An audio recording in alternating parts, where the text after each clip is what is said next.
Let me just let's get us started and welcome everyone.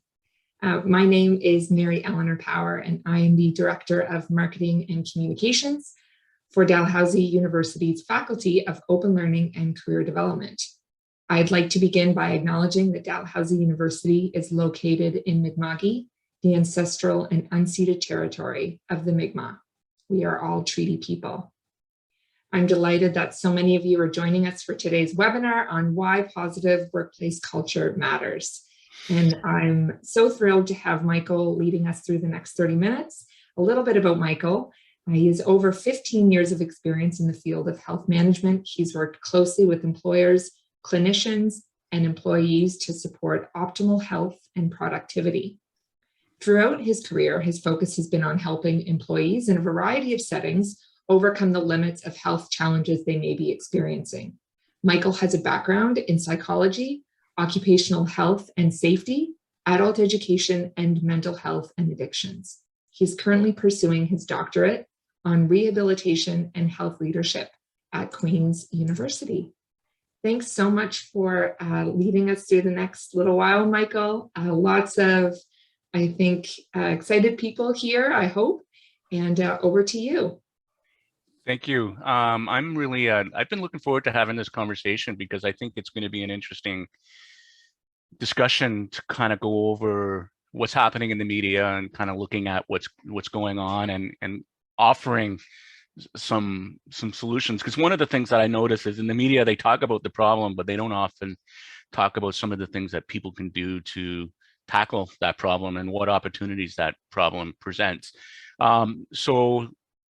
We did our little poll, so where are people logging in from, and we saw that we're all over the place, and that's great. So we're coast to coast, and we're seeing folks from the U.S. and abroad, and that's wonderful. And thank you so much for sharing your lunch and your breakfast with me. So basically, the presentation that I wanted to kind of go over is I wanted to lead in with some discussion about what we're seeing a lot of in the media as a response to the pandemic, as a response to the way hiring and recruiting is changing for employers. And what's happening is a lot of employers are really sensing, especially in the United States, it isn't showing up quite the same way in Canada, but it is showing up in a unique way in Canada. But in the United States, there's a lot of talk about millions of workers just quitting and saying, they want to start afresh, and they're kind of staking their claim or taking control over their careers. And we're seeing all these different things. So you'll see the slide and you'll see, CNBC was talking about millions of workers quitting. The Atlantic talked about the fact that it was picking up, the pace was picking up. And, some of the articles are getting really into the specific reasons why people are saying that they're quitting their jobs. And in the Washington Post, they had a great analysis of, employees feeling micromanaged and not respected. And we're seeing, employees complain about burnout, according to CNBC. And then in the HR director, they were talking about the fact that it's mostly the younger generation that's driving this. And I actually don't agree with that. I think that it's more than just the younger generation. People are actually really across the generations, across the roles. I've even seen CEOs, CNN talked about this 5 days ago, where there's been a massive turnover in even the CEOs, which is seasoned senior executives are saying, I need more, I want more. And so when you start looking at the trends, we're saying, what's causing this? And I wanted to kind of open this up and get your opinion on what you guys think is driving this mass resignation of people across North America. So there's a poll up there I want you to have a look at, and I want you to tell me what you think is causing the great resignation. Is it a preference for work from home? Is it frustrations with toxic workplaces, dealing with racism, sexism, and ableism in the workplace? Or is it new priorities? Or are people just fed up with low pay, low reward, And if you have other suggestions, I want to hear them. I want you to talk about those suggestions in the chat box. So go ahead and put your vote in, and we'll let people tell us what they're thinking and what they're seeing, and how they feel about the Great Resignation and what's driving it, because I'm really curious, because we have a lot of smart people on the line. So I want to know what those smart people are thinking.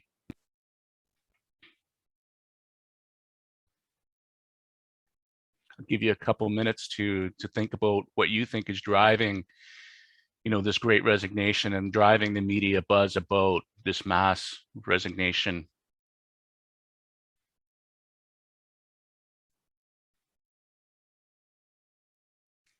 So we're seeing some discussion about the shifted priorities, more respect, more appreciation, new job opportunities because of remote work. Lots of opinions coming in. Yes, this is great. Sheila says always issues with race. That is a problem. Values are changing.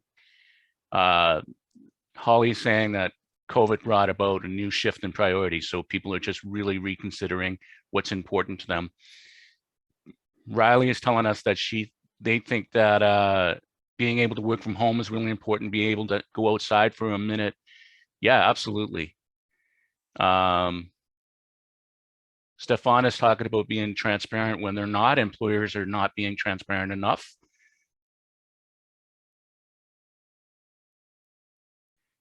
Tracy's been one of 5% of women in her field for a while, and she feels like she can write a book. And that's the thing I'm just thinking. We have so many smart people with so much depth of experience and insight on these things. So I'm really happy to see you guys sharing your opinions. Yeah. Looking for new ways of leading and being. Relationships is the key. Yeah, we're going to talk about that in a minute. I like that. Mary Eleanor, how much longer do you think we need to go for the poll? Do we have most votes in? Yeah, we can end the poll now. Let me do that, and I'll just launch and share the results. Lots of great discussion, though. My goodness, fantastic. Wow, look at the number one leading reason that people on the line thought was frustration with the toxic workplace. And I think that's a very interesting point. And preference for work from home is actually a lower issue. New priorities are the second biggest issue that people are discovering, and I think that's great. And low pay, low reward, absolutely. It's interesting, they talked about the work from home being a primary driver, but I think it's interesting that you guys are not convinced by that. So let's see what I had in my presentation. So when I read all of those articles, the themes that popped out for me were the tensions about return to work, distaste for lengthy commutes. This is especially a problem in the larger urban centers like Toronto and Vancouver and Montreal. And Halifax, we're pretty fortunate to have a low commute unless we live way outside the city limits. Frustration with patterns of toxic workplaces are a real problem for a lot of the folks. People are really rethinking their goals. They want more stability. They want more balance. They want more flexibility. They're really interested in more happiness and meaning. And one of the things that really stood out for me is people are saying, I don't want to work to live. I don't want to have work to live. I'm going to live my life, and then work is going to come second. And as I said earlier, the Great Resignation isn't really happening in Canada, but we are experiencing labor shortages, and employers are really having a hard time finding people to fill these roles. And as we know, across North America, worldwide, restaurants and hospitality are really struggling to attract enough talent to meet the demands of the public. And it's really important. So I'm going to look at the comments for a section, and I see, there's a lot of agreement around some of the issues around stress and racism. And that's really a big thing. And we see that in what the people shared in the polls, and it showed up in the Great Resignation articles as well, frustration with patterns of toxic workplaces and commentary about racism, whether it's microaggressions or sexism, or just frustration in not being able to access growth and development. And it's really interesting. So what I'm going to do is I'm going to move the slide along. And one of the themes that came out for me when I was looking at the data and looking at what they were saying is the themes are the people are looking for purpose. They're looking for better reward and respect. They want opportunities for growth and development, and they want opportunities for flexibility. And Kelly just pointed that out. She's saying that the upcoming generation wants more work-life balance, which is the flexibility piece. And we know that there are certain jobs where flexibility is hard to give. In my own day job, I work for an airline, and the planes need to go when the planes need to go, and we need our pilots and flight attendants and our aircraft mechanics to be able to be in the place to support that. And one of the things that really helps us meet that rigid schedule is by offering all of the other themes of purpose, reward, growth, and development, and making sure people feel psychologically safe. And the idea of psychological safety means that you're included for whoever you are, whatever you are, you're included, and you have opportunities to learn on the job. And from that learning, you have an opportunity to grow and contribute.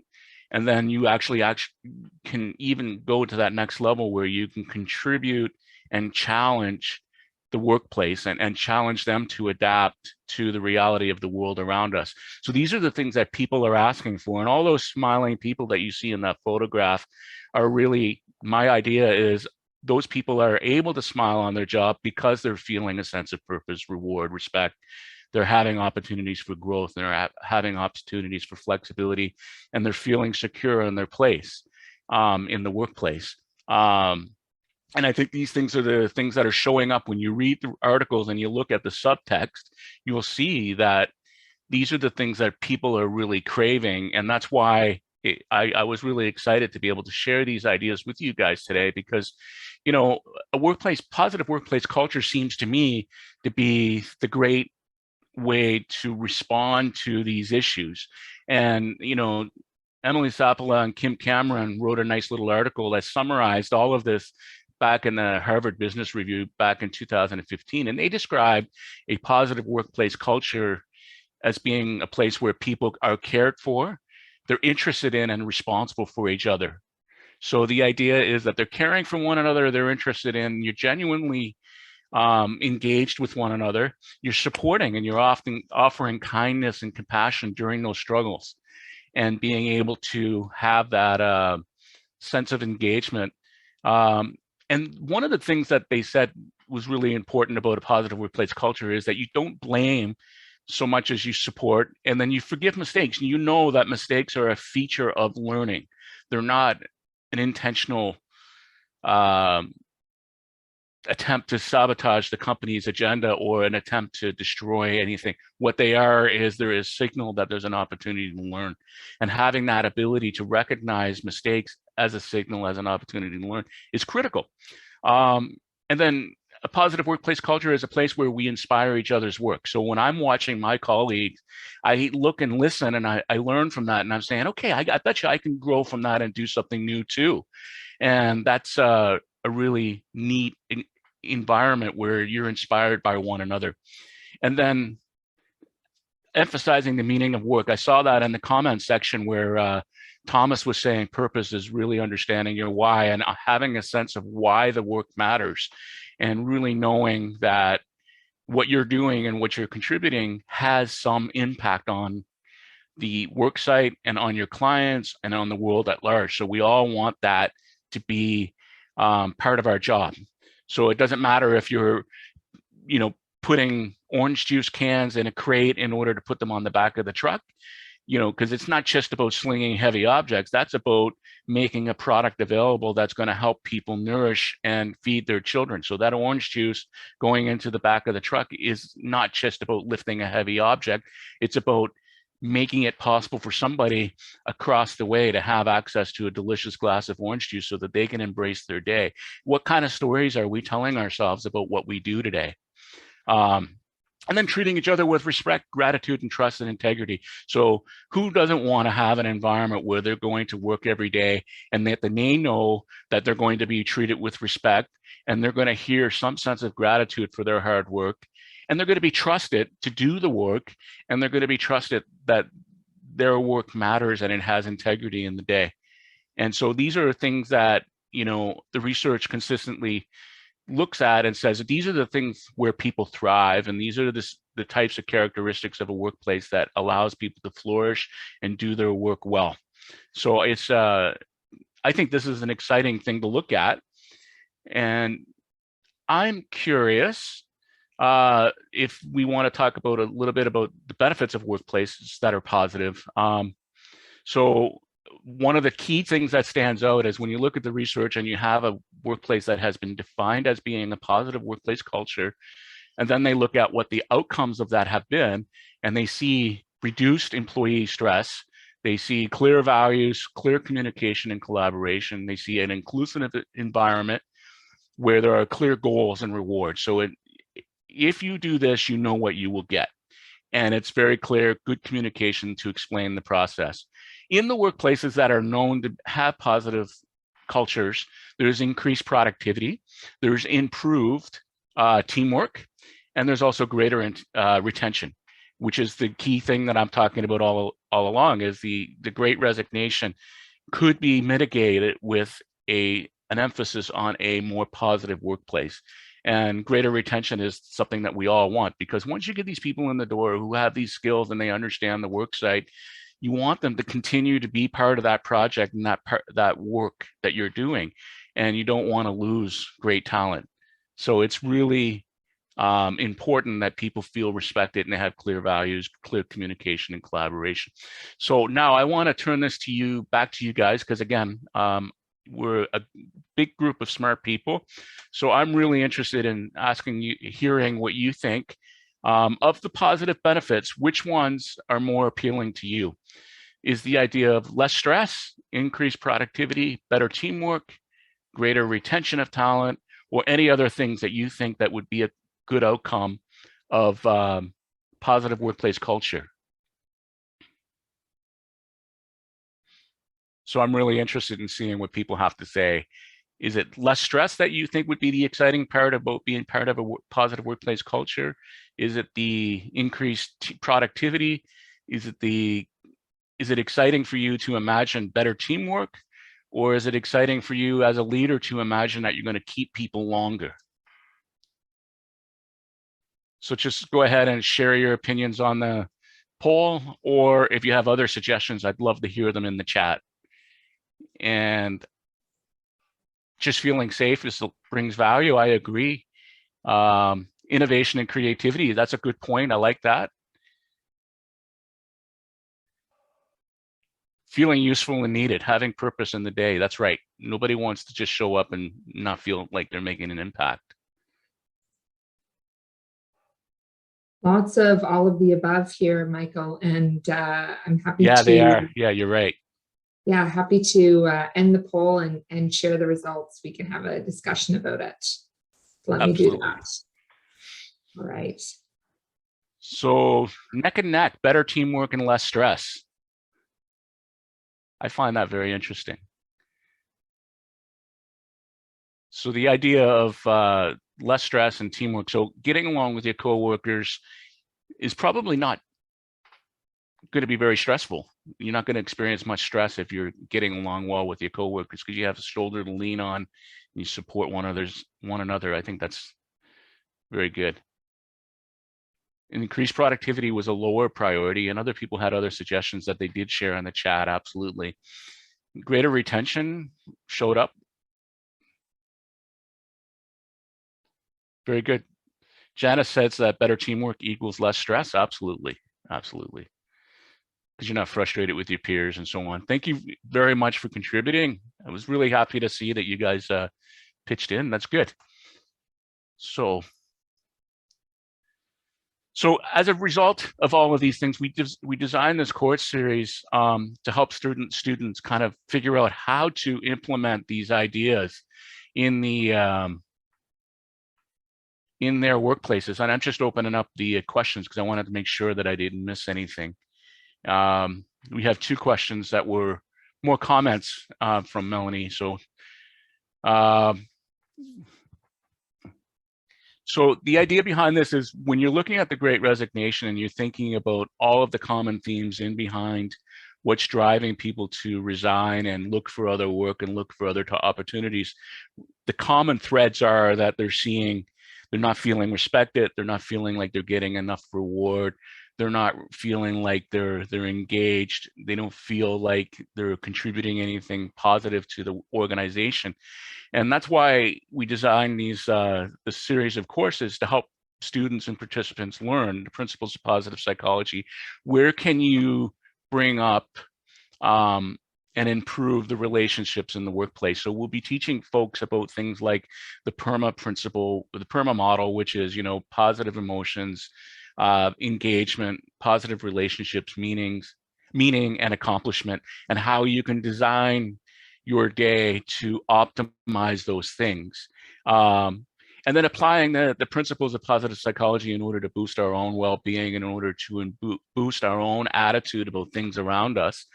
And then another module will focus exclusively on applying these principles to the benefit of others, how to infect your peers with positive psychology and how to create a positive inception in the workplace so that you can influence how people perceive things. So for example, instead of asking, how are you, you can ask people, tell me one good thing that happened to you today. So when you're standing around the water cooler, you can say, you have the choice of saying, how are you? Or tell me something that made you laugh today. And you can see how that would change the dynamic of the interaction, regardless of who you're interacting with. You can kind of palpably affect how things are going to evolve in that situation. And then the other thing that we're going to do in the course series is we're going to look at the principles to shape and influence our workplaces. And we're going to do take a principle of appreciative inquiry, which is a change management strategy that focuses on looking for the good and building on the good and making it better. So every workplace has some positive thing to offer, and it's about taking time to recognize what those strengths are and then using those strengths to build additional things on them, instead of looking for the deficit management, which is a traditional way of looking at things, where you identify the gaps and then you try to fill those gaps in. There's a lot of frustration and a lot of time in that, but you can still achieve really good outcomes if you focus on the strengths and then build on those strengths, because you're using the built-in advantages in order to create a better outcome. So hopefully, when you get through these 4 courses and then there's an elective, you get some real tangible strategies to influence how things look in your day-to-day, how things look in your work site. And even you probably can even apply these principles with your family and the people that you care about. So just broadly, I want to kind of throw it out and find out if you guys have any questions or thoughts or observations about these ideas and about what we learned about the Great Resignation and the impact of the themes on our day-to-day.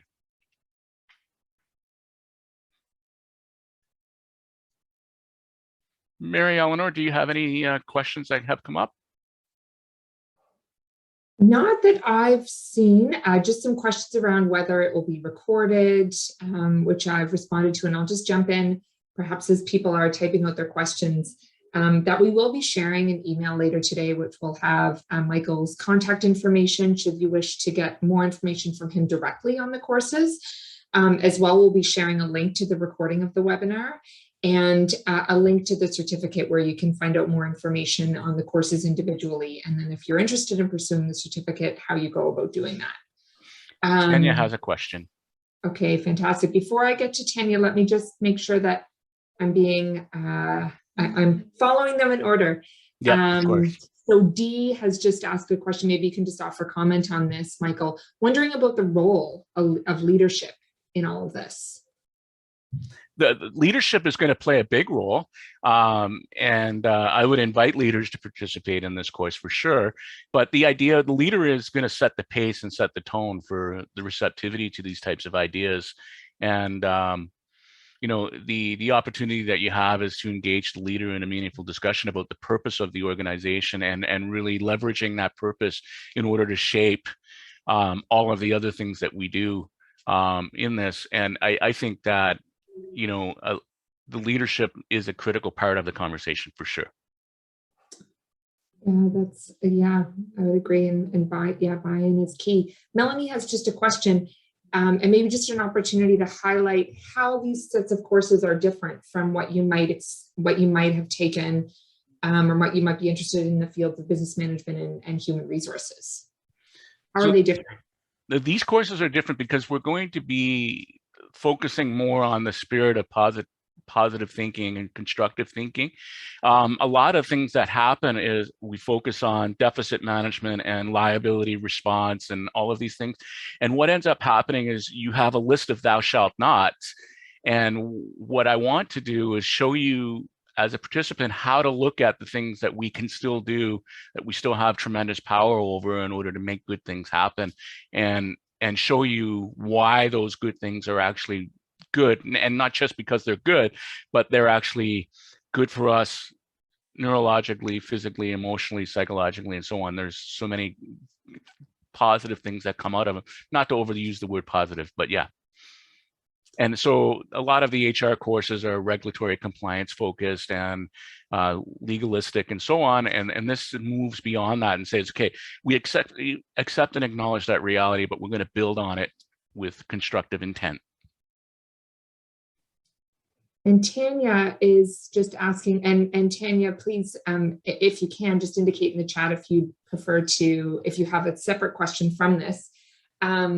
She's asking, do you believe that the Great Resignation is categorically the same in the US as it is in Canada? No, I don't think it is the same at all. I think that in Canada, it's more just about the labor shortage and more about people responding to, we need to help people change their skill set, and employers need to look for ways to draw people in and expand their skill sets while they're still learning. And it's a slightly different issue. Okay, and I will read just a question from Tracy. I have a general question regarding the question of blame and forgiveness. I 100% agree that blaming people for honest oversights is a poor choice. Learning will inevitably involve mistakes. But when it comes to toxic, repetitive behavior, how do you balance not blaming someone with the reality that their behavior does actually need to change, and that they are in fact accountable for participating in that change? Right. So in that's a complicated scenario, and it requires a sort of a careful approach. And my approach in those situations has tended to be to try to understand what's fueling the unwanted behavior.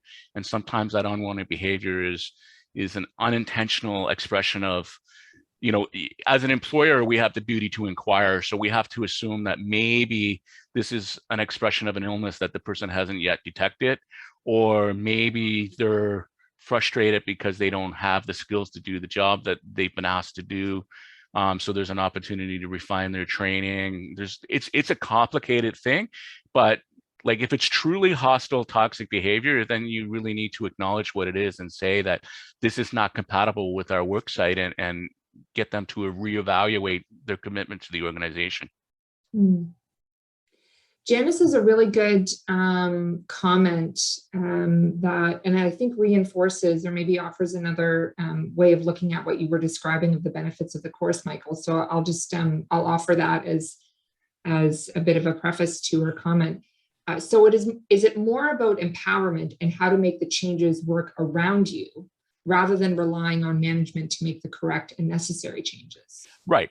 And that's why I use the word inception, because what you can do is you can indirectly shape things. So like, as I use with my example of, instead of just asking the polite question, how are you, you can actually strategically design your question in order to evoke a more healthy, proactive and positive response. So, tell me about something that made you laugh recently, or what good movie have you seen that made you, and talk about the positive side of things. And then you're slowly going to shape the culture, and people are going to slowly change how they interact with you relative to, the usual, I'm fine, and then just have a flat face, and then that also trickles out in other ways.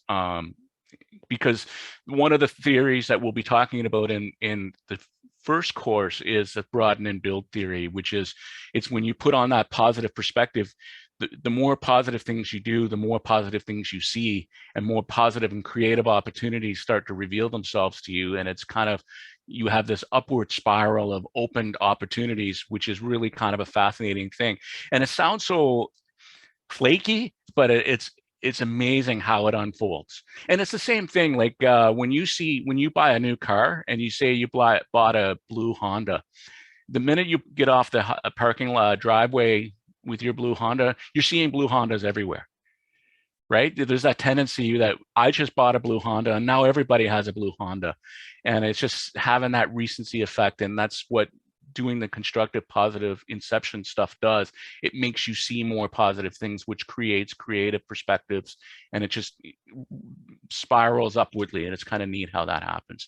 So it can start as simple as with you as a frontline worker, or it can be you as a mid-level manager, or you can be the senior leader of an organization, and you still have this opportunity to create these upward spirals in whatever relationships you're responsible for. It could be just in this matter of applying it at home. I just want to move to the Q&A for a few minutes, and we're over time here, but I see, there are lots of people who are still with us, so feel free to stay on if you can, and we'll continue to answer these questions. There's some really great dialogue here, and certainly gives Michael an opportunity to tell you a little bit more about the courses that are part of the certificate. So Matthew's just asking a question in the Q&A, and I think it actually kind of builds on what the point you were just making, Michael. Can this be accomplished bottom up, or does it need support from management? Right, and that's where I really believe that spiral effect comes into play, and it'll come from you at your level, whatever your level is. You have the ability to influence however you interact. So when you're a mid-level manager, you're supporting your team members and you're supporting your directors. If you're a frontline employee and you're engaging with the public and you're engaging with your immediate supervisor, these are all things that come together to create that momentum that we're looking for. Yeah. That's great. And Sheila's just identified a question as well, a question regarding culture and how much will be provided or covered in the courses around workplace culture. And Sheila, I see that you've unmuted yourself, so feel free to elaborate on your question if you like. Yes, I believe that culture itself is only brought attention to when the months and in people who are teaching courses and delivering this to all, it's like themselves aren't culturally connected. And it's not just because of my experiences, but based upon what I'm seeing in societal so-called norms that is becoming norms. And it's, as a person and a mother that is trying to bring change to attention to this, I would love to know what type of practice and what type of focus is going to be brought about for cultural of knowledge, not just for all, or sorry, not just for one, but all as a whole. That's right. Sorry. Yeah, no, Sheila, you're on the right track with that question. And that's where, when we get into the fourth course around using the principles to shape and influence our workplaces, the appreciative inquiry is an opportunity for you to reflect on what is your immediate culture right now in your workspace or in your home, or where you want to introduce these ideas, and building on that, because we're not going to be able to expect you to just kind of erase the culture and then start over, because that rarely works. So what you have to do, what I think works better, is building on the existing strengths and then taking those strengths and just augmenting them.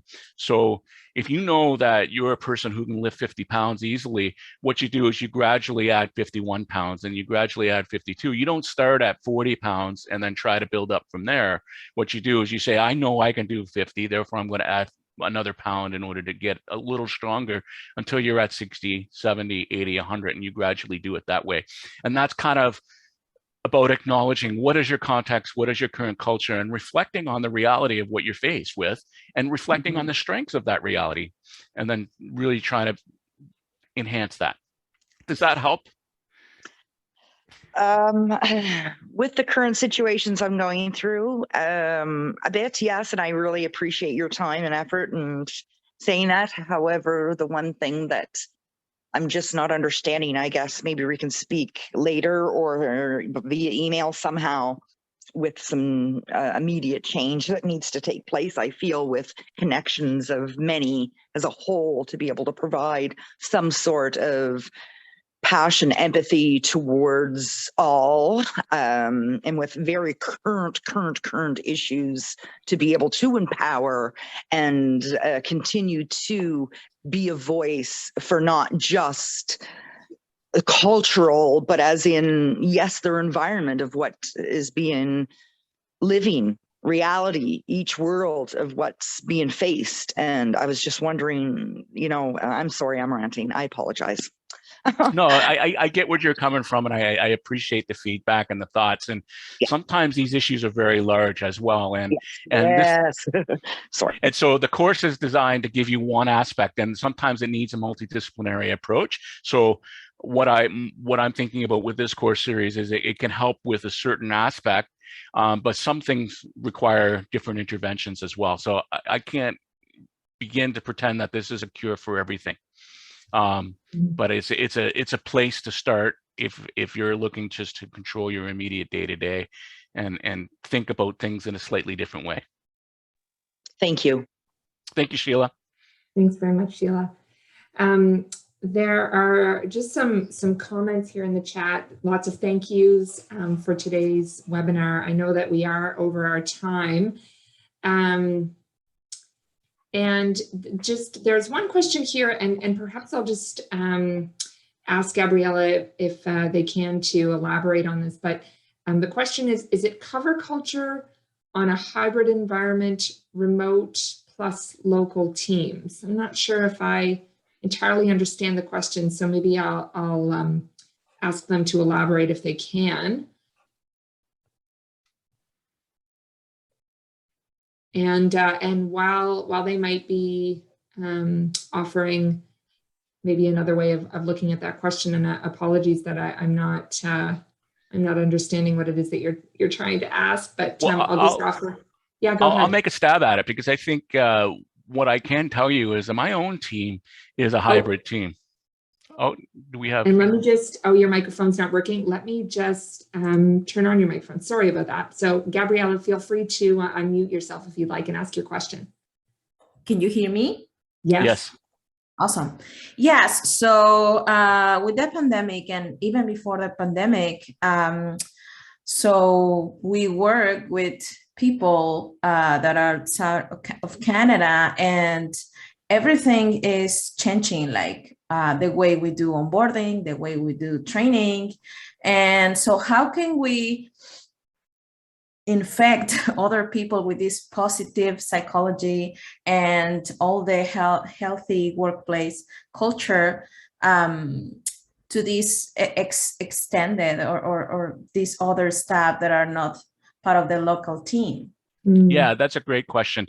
And, I've been forced to reckon with that reality for the last 8 years in my management position with my day job with Jazz, because I'm responsible for team members that are in Vancouver, Toronto, Montreal, and Halifax. And I'm very proud to say that the team gets along really well, and we have a good sense of solidarity. And one of the things that we do is during our team meetings, we simply make space for the personal. And if people aren't comfortable, then they don't share. But if they're comfortable, they share, and we just kind of make an intentional space. It's not always about productivity. It's about the relationship building, and it's about the space to share, and we share positive and negative things as needed. So that really deepens the relationship. And one of the things that we do is we make sure we laugh a lot together. So every couple of meetings or so, I'll open up a website full of really corny, bad dad jokes. And we'll go through for the half an hour and we'll just laugh at these stupid jokes. And then that's the end of the meeting. And then we go back to our busy day, and we've had that little fun, and it's a nice breakup for the day, because the work that my team does is really dealing with people that are at their worst, sometimes dealing with really significant health crises, and they're sad and they're scared about losing their job and so on. So I've made it a point of making sure that my team has a chance to laugh once in a while. And so every Thursday, we meet for an hour, and sometimes we meet about the things that are going on in the workplace, and other times we just tell bad dad jokes. Awesome. Thanks. Thanks, It's a great Gabriella. question. And thanks for just offering to share your question verbally, and my apologies for not understanding initially, but thanks so much. Thank you. I really like that example, Michael, the bad dad jokes. It's really fantastic. And well, even the wallpapers, right? So like my wallpaper is, somebody acknowledged earlier that it comes out of Toy Story, and you're absolutely right. And sometimes I'll use Sesame Street, and sometimes I'll use Mr. Rogers and Up, and I just like to rotate because it's just creates a little bit of whimsy, and that's the stuff that's really makes and deepens a relationship in the workplace. Fantastic. Then there are some other people who are sharing things that they do. Kelda has just shared that they do remote team lunches and everyone gets a food voucher and a team room is open and people are booked to the meeting. I think that's awesome. And Dean is just sharing that it's definitely possible to build a beautiful team community, both hybrid and online, being formerly a team lead of a national team from Toronto. And Thomas just shares, it's a slow burn process. Awareness plus willingness plus leadership plus open-mindedness can create a ripple or domino effect. It takes one to start. Yeah. Yeah, and that's that broaden and build. That's the theory, right? You're Thomas, you're right on the track there when you say awareness and willingness, because it creates that upward spiral. And it's just it's a wonderful thing to watch unfold, actually. Yeah, and so Lynn's asking a really timely question. So when does registration open for the first course? And so the first course begins on the 4th of January. So if you visit the link that I provided earlier in the chat, I'll actually provide it again, just in the event that, that people want to see it. So I know there's been a lot of conversation since then. So let me just kind of walk you through verbally what you can expect. So for this certificate, it's called the Certificate in Building Positive Workplace Cultures. And it's 4 courses, as Michael mentioned. And then there's also an elective. And the elective is a great space to kind of hone in on one particular area that you're interested in. So I'll just kind of walk you through the 4 courses. The first, Foundations of Positive Psychology, and it begins January 4th, as I mentioned. Application of Positive Psychology Principles for Self-Care is our second course. The third, Application of Positive Psychology Principles to Influence Others. So you can see there's this balance of individual as well as organizational, and the application of those things. So very much kind of action oriented, and Michael, please correct me if I'm wrong in this case. The fourth is Adaptation of Positive Psychology Principles in Policies and Procedures. And then you have a number of different electives to choose from, some focused on mindfulness, neurodiversity and mental health in the workplace and community, psychological health in the workplace, theory of total health and wellness. If you're interested in focusing on, if you're in a leadership role or looking to move to a leadership role, you can focus on coaching skills for leaders. Or if you're looking to gain a better understanding of EDIA, equity, diversity, inclusion, and accessibility in the workplace, there are electives focused on that. So lots of different things that you can cover in the certificate. But that first course starts January 4th. And I will say all of the courses are fully online. And they include one live session. And you can expect to spend roughly 3 hours per week on this course. So the course is 15 learning hours and 4 hours of interactive online facilitated sessions. So one per week. So that's just an overview, but I do hope that you will explore the certificate in more detail in those individual courses. This has been such a rich, deep conversation. Thank you, Michael, for leading us through this. Oh, it's exciting. We still have lots of people who continue to stay with us. And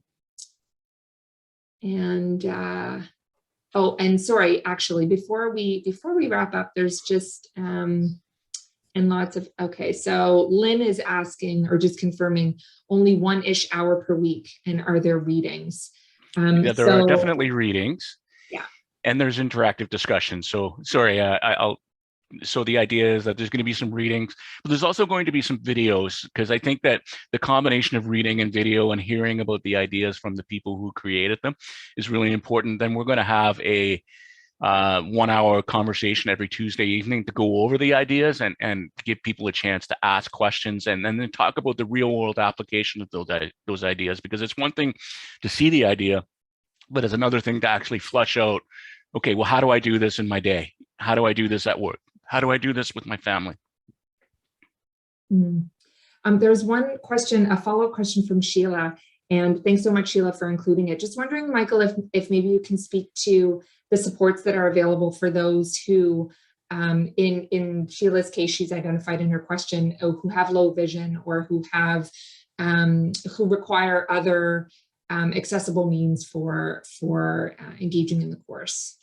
Yeah. So the course is going to be as accessible as possible, because as a person living with a disability myself, I'm hard of hearing. I rely on a hearing aid, and I'm very passionate about making sure that I can reach as wide an audience as possible. So the course content will be presented in a way that you can control the contrast of the visual appearance, and you can control the size of the font. So that will be one way that you can manage your interaction with the course content. The other thing that will happen is most of the images will have screen reader capability, so you'll get a sense of alternate text about what that image is and so on. And so the idea at the end of the day, Sheila, my personal feeling about what your question is about disability, people first, person center, whatever, it really is about what you feel. And I tend to be somebody who leads with strengths first. So my strength as a human being first, then I happen to have a hearing loss. So I tend to go people first. That's my personal approach. But other people are actually pretty clear that they have autism and they are an autistic person, or other people might say, I am a person who lives on the spectrum. Language really is a personal choice. That's why we're giving people the ability to choose their pronouns, because it is such a personal and important factor. Thanks so much for your comments on that, Michael. Oh, thanks, Sheila. I hope that answered your question. Thank you. All right, and there were some questions just that I was able to respond to regarding the cost of the course, how to register. So the links that I provided, there's a link to the first course. The cost of the course is $7.95. There is a 5% discount that's available for a limited time. And you can certainly take all of the courses individually. How do we get the discount? Is there a code? Good question, Lynn. So if you follow the link that I provided, there is a potential discount there that will be applied at the time of you registering for the course. And Lucy asks, I'm just going to interject. Yeah. Lucy asked a question about an exam. It's not going to be the fear-mongering exams that you're used to. It's more of a quiz. Just if you're reading the material, there's a quiz. It's not designed to be overly intensive. It's designed just to give you an opportunity to show that you've been paying attention. So I hope that answers your question, Lucy. Great. And Robin, yeah, there is an assignment, and you're going to find the assignments again are not traditional assignments, because I like to help people figure out their creative, get in touch with their creative side a little bit. So you'll find that the assignments are a little bit different than the usual assignments. And just a question from Sally, is the certificate recognized by universities and institutions nationwide? And not at, it's not a, thank you, Sherry. So Sherry's just, Sherry is our program director at the faculty, who's responsible for the certificate and others within our health and wellness portfolio of courses and certificates. So these are not credit courses, they're non-credit courses. And currently, they're not, the certificate is not recognized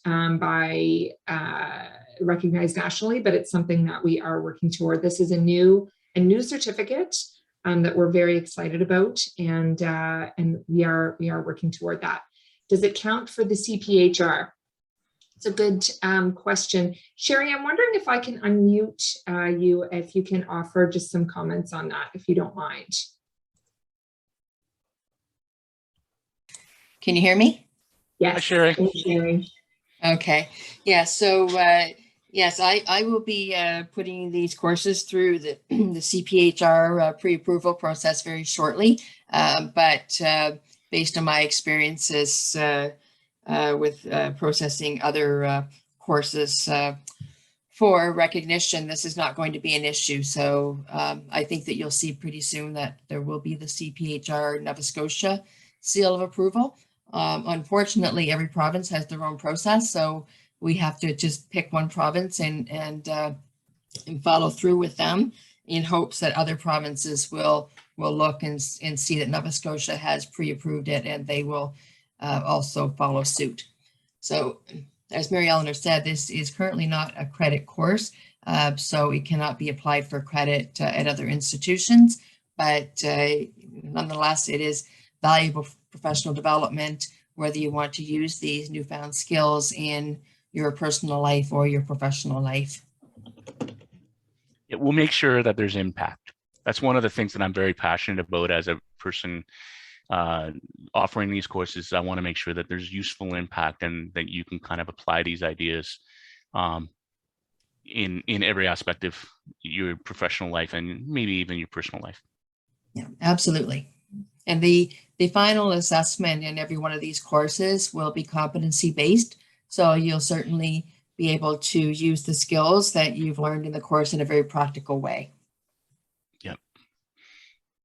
That's wonderful. Thank you all so much. What a wonderful way to end the week. And sorry, there's just a few more questions. I don't want to let us go. So Sally just has a quick question. If January 4th is too soon, is it possible to start the course a bit later? Well, the goal is to offer this on a rotating cycle. Mm-hmm. Is that right, Sheila? Sherry? I mean, yes. I think I'm on mute again. No, yes, you're not. We can hear you. I don't have the date in front of me right now, but if you go to the website, Mary Eleanor put the link in the chat. If you go to the website, it will give you the date of the next offering.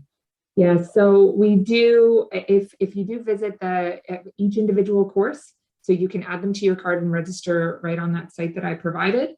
And we do have a winter session, a fall session 2022, as well as a spring 2023 session. So have lots of options to choose from. And yeah, that's, that we try to offer some flexibility in terms of when you might be available to take the course. So let's wrap up there, folks. What a wonderful conversation that we've had. Thanks so much, Holly. Lots of folks saying I have to go, but I'm really interested. And thanks so much, Michael. It's been wonderful. Oh, fantastic, Sally. Very, very cool. She's saying, I'm opening a small business and this is unbelievable timing. Thank you all. Oh, that's wonderful. It's great to see those comments. I really hope that if you're not able to pursue the certificate or any of the courses that you found this past hour to be valuable, and at least perhaps give you an opportunity to pause and reflect on some of the challenges and opportunities that you've encountered over the past number of months and years. So thank you so much, Michael. Your expertise it's been a pleasure. And your dialogue has been invaluable. So thanks so much. Thank you, Sherry, for jumping in and offering some answers to questions. And like I said, everyone, we'll be sending around an email later today with a recording of today's webinar, along with a link to the certificate where you can find information on the individual courses, and also with Michael's contact information if you're looking to get more details on some of the courses and what you can expect. Yeah, I welcome any questions. Yeah, and thanks so much. It's been great collaborating with you on this, Michael, and And enjoy the rest of your day, everyone, and take care and stay safe.